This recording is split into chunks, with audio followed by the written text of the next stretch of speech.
Mike's analogy or metaphor is a good one. It reminds me of one of my favorite movies, The Magnificent Seven.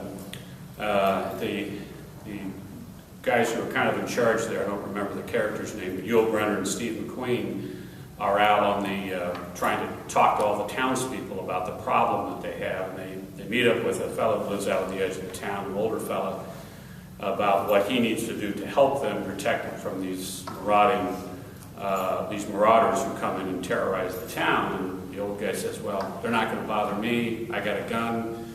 If they come here, I can protect myself, et cetera, and they've never bothered me yet.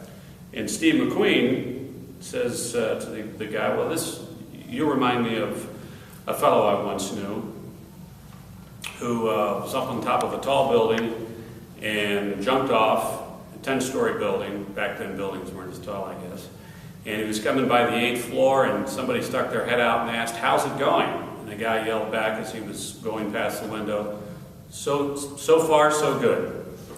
And that's kind of where we are with the federal deficit. And it is true that there is a lot of denial. I hate to be a amateur psychologist, but the folks there can simply say, well, we're okay for this year, and I'm not going to be around then anyway. And that's one of the problems that we currently have. And it's simply not going to be solved unless the state legislatures do something about that. And I think the founders recognized that when they created this provision.